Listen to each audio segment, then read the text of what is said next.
Tortang palwa sa karlang mao ni ang atuang recipe karon. Kung interesado ka, sundi lang ni nga video aron nga makabalo ka kung saon pagtirada ani. Kung wala mo'y talong mga badi kaning palwa sa karlang, pwede kaayo ni nga himuon nimong torta. Ayaw ka bala ka mga badi kay kaning atuang recipe karon dili ni siya katol. Lahi man tong katol kay badyang man to. Mao ni ang ginatawag nga gabi sa Tagalog. Lahi-lahi nga klase ang tawag nila ni depende sa lugar kung taga-asa ka. Sa Luzon mao ni ang ginatawag nga San Fernando. Pero diri sa Mindanao mao ni ang ginatawag nga karlang or bisol. Katong iyahang unod nga gagmay mao to ang atuang ginahalo sa sinigang. Kung para sa uban unod lang ang ilahang gikinahanglan, pero para sa ako kaning palwa lami kaayo ni tortahon. Ang proseso sa pagluto ani kay mura lang gihapon og talong kay atuwa maning sugbahon badi. Dili po na basta-basta ang atuang pamaagi sa pagsugba kay dili naman na baga ang atuang gigamit badi, kalayo naman na siya. Pagingunana na gani ang iyang porma luyat na kaayo but pasabot na luto na siya. Kay nahuman naman tagsugba atuwa na ni siyang panitan badi. So ingunana lang ang tirada diha, mura lang gihapon ka nagsugba og talong. Medyo kuti lang yun ni siya buhaton pero okay ra na siya kay gusto man ta mukaon og torta badi. Tanawa ra gud ang porma sa palwa sa karlang badi, mura lang gihapon og talong. Kay nahuman naman tagpanit sa palwa sa karlang atuwa na ni siyang putlon. Kanang green nga inyo ang makita atuwa na siyang ilabay kay dili na nato kinahanglan kay hilaw man na siya badi. Ang purpose lang ato nga natay magunitan inigsugba nato sa palwa sa gabi. Kinahanglan nga atuwa gining hugasan og tubig aron nga matanggal tong mga itom-itom para limpyo kaayo tanawon. Tanawa ra gud ang palwa sa karlan badi, gwapa na kaayo. Basta ingunana na gani ang iyang porma, pwede na nga atuwa siyang kilawon, butangan og asin, bitsin og mga lamas. Kay torta man ang atuang recipe karon, magbutang ta og tulo ka buok nga itlog. Mura lang gyapon ta nagtorta og talong, ang kalahian lang kay palwa sa karlang ang atuang gigamit. Atuwa lang na siyang gibutangan og asin og pampalasa pagkahuman kay kaning atuang paminta. Mas maayo kung durog nga paminta ang atuang ibutang aron nga humot kaayo siya. Pagkahuman kay atuwa lang na siyang batilon mga badi aron nga ma-mix ang mga pampalasa diha. Kinamay nabili nga crispy fry ako wala ni siyang ibutang. Kung wala mo'y crispy fry okay ra man gihapon kay optional ra man ang pagbutang ani.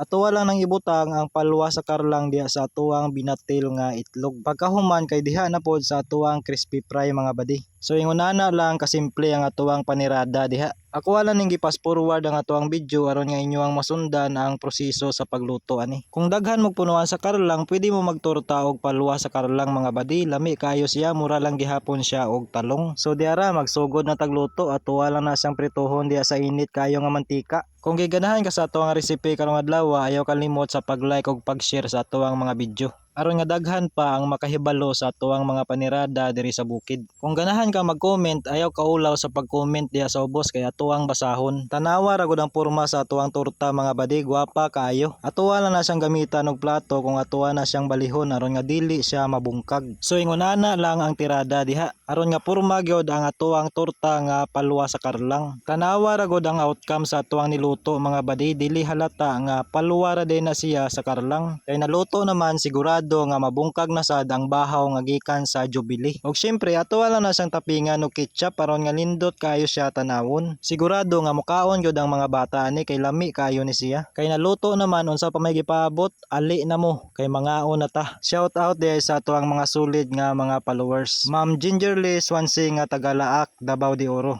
Og kay Ma'am Milayka Carmelotes nga taga-Laak, Davao de Oro. Sa gusto magpa-flex, comment lang mo diha sa ubos kay atuwang i-flex sama ni. So diri ra siguro tama ning videoha mga badi, dagang salamat sa padayon nga suporta. Amping mo kanunay and see you to another content.